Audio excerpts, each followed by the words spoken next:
안녕하세요. 원핸드 김진건 대표입니다.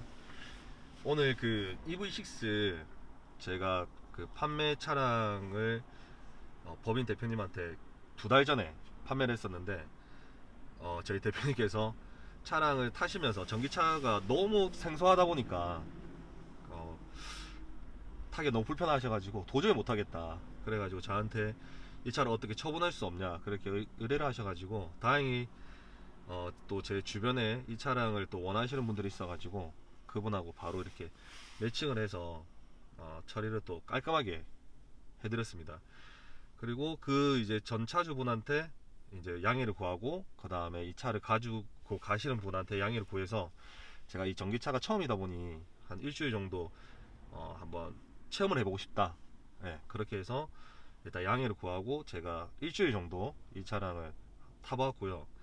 이 차를 타면서 제가 그 느꼈던 뭐 승차감이라든지 아니면 불편한 점이라든지 아니면 뭐 장점이라든지 이런 걸 제가 조금 알리고 싶어가지고 이렇게 자리를 준비하게 됐습니다.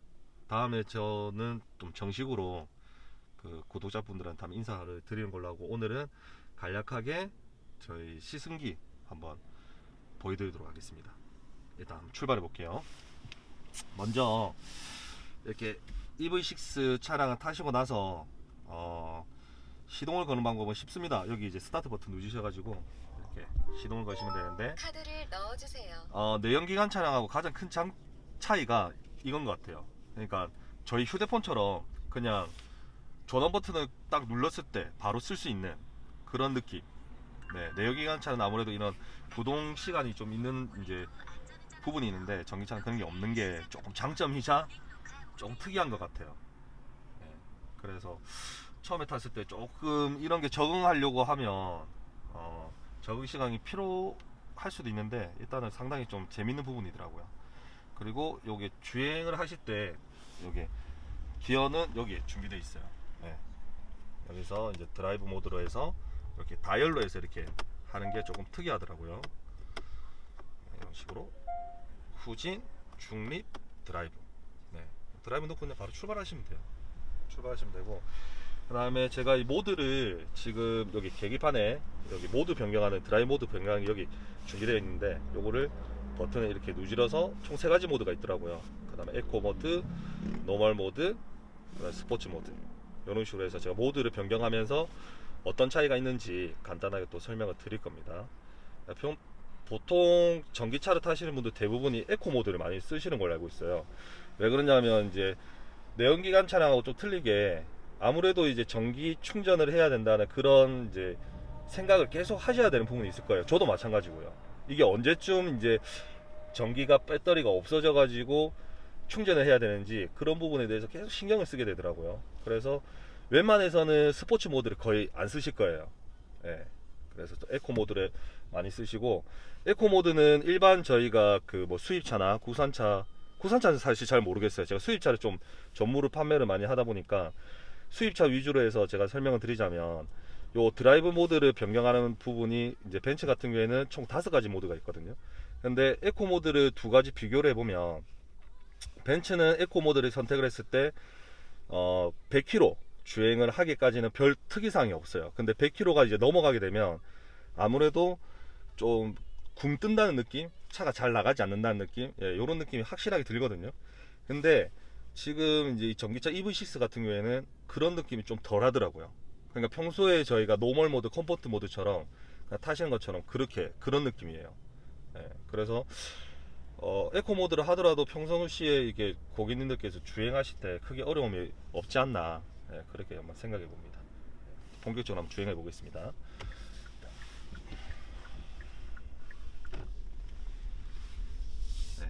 보시다시피 주행 이제 첫 번째 시동을 거시고 나서 주행을 한 20km, 10km 정도 하시기 전까지 계기판에 이제 주변을 이제 살피라는 이런 안내, 그리고 카메라 켜지는 건 상당히 좀 좋은 것 같아요.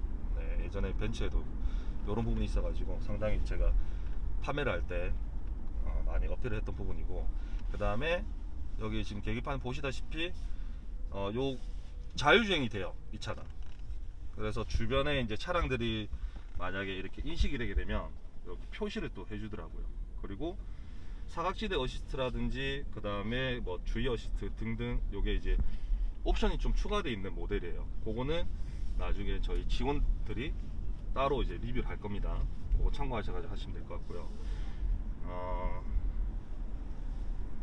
일단 차량이 오늘 조금 도심 주행할 때 좀 많네요.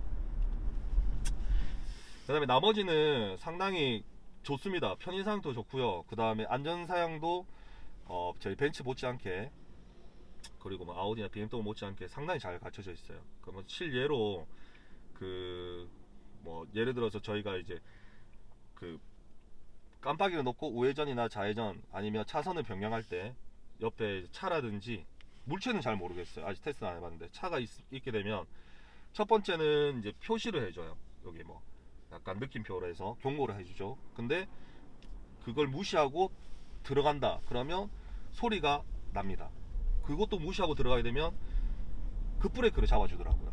네, 조금 전에 제가 이제 후진을 하면서 이렇게 이제 비상 전면들을 열고 후진을 하고 있는 상황이었는데 뒤에 차들이 오니까 제가 브레이크를 잡지 않았는데 급감속을 급정거죠. 네, 급감속이 아니라 급정거를 해주더라고요. 이거는 저희 이제 뭐 제가 최근까지 벤츠에 있었으니까 벤츠를 비교하게 되면 이제 파킹 파일럿이라는 이제 또 기능이 있거든요. 그 기능하고 약간 비슷한 것 같습니다. 그래서 그런 점이 이제 이 차를 구매하시고 운전하실 때 상당히 도움을 주지 않나, 그렇게 생각을 좀 해봅니다. 자, 이제 가시면 제가 조금 있다가 이제 약간 고속도로는 아니지만 조금 속도를 낼 수 있는 구간이 있습니다. 그 부분에서 제가 모드를 변경해서 이렇게 한번 주행을 해볼 텐데, 그때 한번 또 제가 느끼는 감정에 대해서 한번 설명을 드릴게요. 그리고 이 차는 지금 앰비언트 라이트가 빠졌어요. 네, 기존에 고객님께서 굳이 옵션이나 이런 걸 잘 따지지 않으시는 분이거든요. 네, 왜냐하면 법인 차량으로 쓸 거고, 그 다음에 법인에 소속된 이제 임직원들이 이제 사용할 이제 차량을 구하시려고 하신 거예요. 근데 이분이 차량을 결정적으로 타지 못하겠다, 난 이 차가 정말 맞지 않다고 생각한 이유가, 이 차는 이제 전기차이기 때문에 항상 플랜을 가지고 있어야 돼요. 차를 타실 때. 그 말은 뭐냐면, 내가 일정 주행을 하는 이제 뭐 직장 근로자분들은 이제 출퇴근용으로 많이 쓰시잖아요. 근데 뭐 영업을 한다든지 저처럼, 그 다음에 뭐 다르게 이제 뭐 주부님은 상관없으실 것 같아요. 뭐 주행거리가 많지 않으니까. 그러니까 저희처럼 영업하시는 분들은 상당히 이제 불편할 수도 있는 부분이라고 생각을 해요. 갑자기 저희 같은 경우에는 이제 도심 주행을 하다가 손님들 이제 콜 받으면 바로 이제 미팅하러 가야 되니까, 달려가야 되니까, 달려가다 보면 이제 전기가 없는 거야. 그러면 충전을 또 해야 되니까 그 충전하는 시간이 또 로스가 생길 수가 있거든요. 그러니까 일정 이제 이런 플랜이라는 게 이제 내가 생활을 하면서 나는 이제 주행 거리가 이 정도고, 나는 뭐 주말에 한 번씩 이렇게 가족들하고 여행을 간다, 뭐 이 정도는 괜찮아요. 근데 저희처럼 영업한다고 갑자기 차를 어디에 막 써야 된다, 이런 거 하시는 분들은 상당히 불편합니다. 네, 그래서 뭐 세컨카로 많이들 이용하시는 거를 많이 보았는데, 저 또한 이 차를 만약에 소유를 하게 되면 본카는 안 될 것 같아요. 데일리카나 제가 그냥 소유해서 탄다고 많이 가정하면 항상 다른 차는 꼭 필요할 것 같습니다. 그래서 이 전기 부분이 조금 많이 신경이 써요. 그래도 EV6 같은 경우는 전기가 상당히 충족하지만, 다른 뭐 포르쉐나 다른 모델들 같은 경우 전기 잔량이 너무 작으니까 스트레스 받아서 이거 탈 수 있을까, 그런 이제 생각을 좀 해봤습니다. 자, 지금 여기 이제 저희 이제 마창대교인데, 제가 법규를 준수해야 되기 때문에 속도를 많이는 못 내요. 근데 짧은 시간 속도를 그냥 스포츠 모드를 해서 쭉쭉 한번 밟아볼 텐데, 상당히 위험한 구간이기 때문에 뭐 100km씩 200km씩 밟지는 못해요. 그냥 조금 한번 느낌이 어떻는지 한번, 낮은 속도에서 80구간이죠 80km까지만 딱 한번 해보고, 그 다음에 그런 느낌을 한번 보여드리겠습니다. 모드는 여기서 이제 변경하는 거 제가 말씀드렸죠. 여기서 드라이브 모드 이런 식으로 노멀, 그 다음에 이제 스포츠 하시게 되면 이제 붉은 색깔로 해서 계기판이 바뀝니다. 네, 여기서 한번 제가 밟아보면요, 쭉, 네, 이런 식으로 85까지 네, 갔습니다.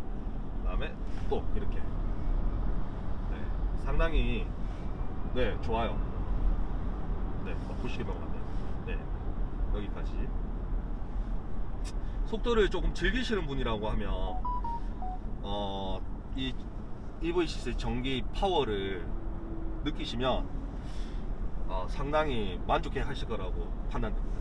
네, 근데 저는 이제 그 정도는 아니기 때문에 네, 저는 주행 이제 편안하게 이제 타는 걸 좀 위주로 하다 보니까 이런 걸 많이 쓰지 않은 것 같아요. 그리고 모르겠어요. 제가 차를 이제 판매도 많이 하고 그 다음에 많이 접해본 사람 입장에서 전기차를 타시면서 이렇게 스포츠 모드 하셔가지고 쭉쭉 달리시는 분 많이 못 봤어요.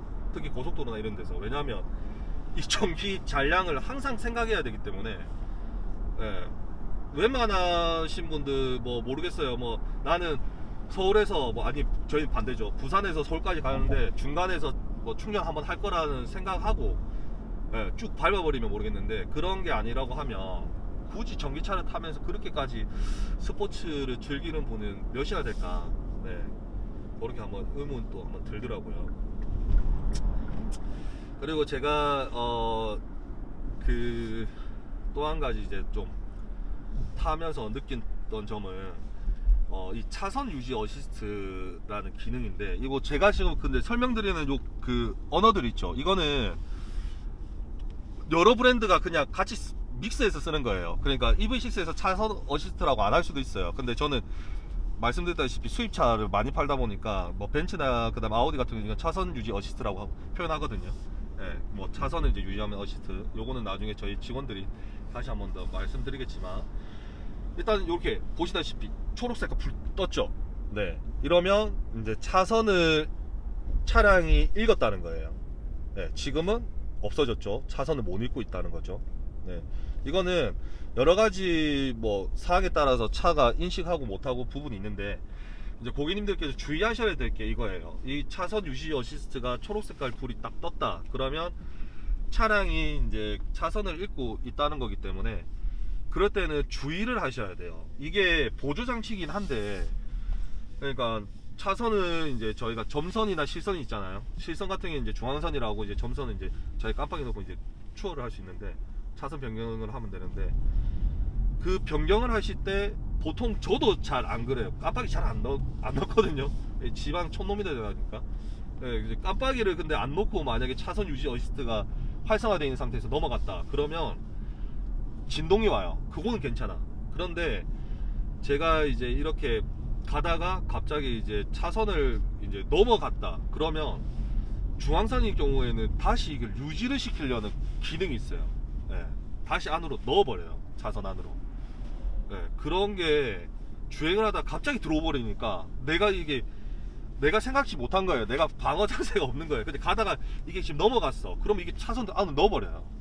예, 이게 좀 심하더라고요. 물론 벤츠도 있는 기능이 있긴 한데 차가 너무 심하게 이제 조향을 하니까 이거를 좀 끄고 다니고 싶다는 생각이 좀 들더라고요. 예, 그래서 이거 좀 타실 때 좀 주의하셔야 되고 그 다음에 자율주행은 못했는데 자율주행은 조금 이따가 한번 보여드릴게요. 자율주행도 하면 좋은데 자율주행을 하실 때 자율주행 기능이 저희 그 제가 판매했던 벤츠나 아우디나 BM이나 거의 비슷해요. 그러니까 벤츠 기준으로 하게 되면 쓰기가 상당히 편하게 되어 있는데 마찬가지예요. 여기 요게 버튼들이 준비되어 있는데 벤츠도 왼쪽에 준비되어 있거든요. 예, 요거를 해서 쓰시면 돼요. 근데 제가 뭐 고객분들도 다 아시는 버전 아시는 부분도 있겠지만 요거를 쓰면서 조금 몇 가지 팁을 드릴 수가 있거든요. 예, 그래서 그건 저 조금 이따가 자율주행 제가 하면서 다 설명을 한번 드리도록 하겠습니다. 이렇게 지금 뭐 구간이 바뀌게 되면 여러 가지 정보들이 이렇게 나오고요. 네. 그리고 이제 조금 특이한 게 요 이제 센터페시에 준비되어 있는 여러 가지 버튼들인 것 같은데 요게 지금 네, 터치식으로 해서 되어 있습니다. 네. 전 처음에 이게 뭔지 몰라가지고 막 이렇게 써보다가 알게 됐어요.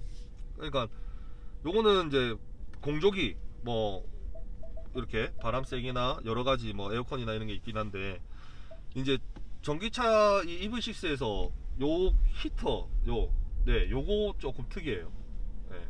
일반 저희 내기관 차량 같은 경우에는 이제 온도 조정 장치로 해서 그냥 온도를 조정을 하잖아요. 그러면 이제 히팅 하려고 하면 따뜻하게 따뜻하게 해서 그냥 공조기 틀면 히팅이 나오잖아요. 근데 전기차 같은 경우에는 요게 이제 히터라고 버튼이 있어요. 히팅 히터, 요거를 누질러 주셔야지 나와요. 따뜻한 바람. 그래서 요거 쓰실 때 주의하셔서 쓰시면 되고, 그 다음에 특이한 게 온도가 27도 이상 올라가질 않아요. 이게 왜 그런지 나 처음에 이 차 고장난 줄 알았거든요. 근데 이게 모르겠습니다. 이게 전기차라서 아무래도 이제 열을 많이 올려버리면 전기에 또 무리가 가서 그렇게 맞는 건지, 처음에 27도에서 이렇게 사용해 보니까, 며칠 전에 너무 추웠잖아요. 너무 추웠는데 27도밖에 안 올라가니까 미지근한 바람도 나오고 막 그랬어요. 그런데 이게 저뿐만 아니었나 봐요.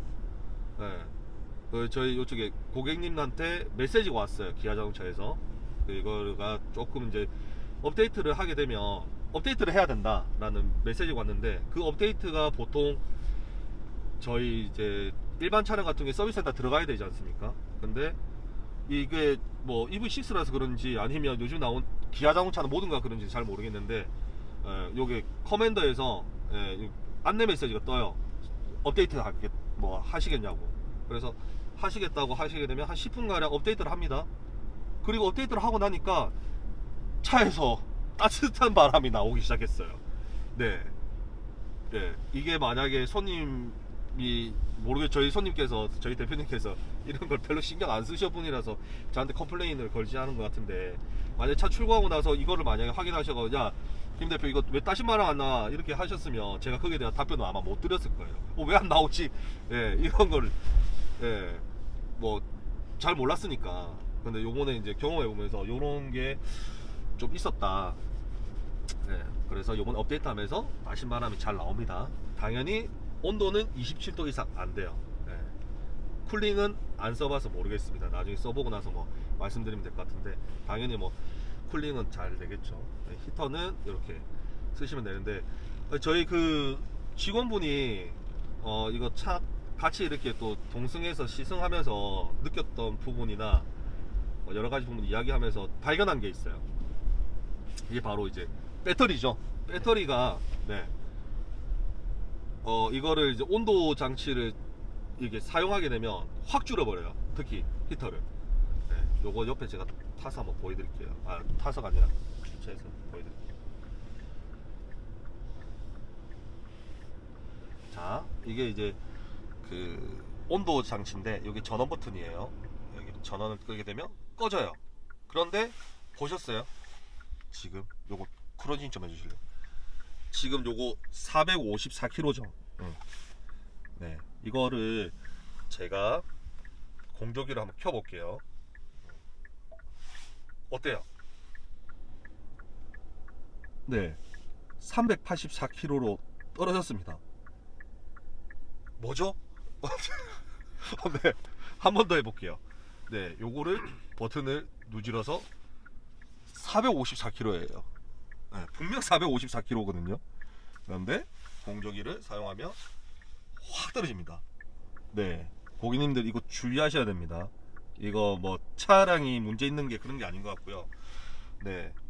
아무래도 이제 히터를 사용하게 되면 조금 이제 전기차는 좋지 않아요.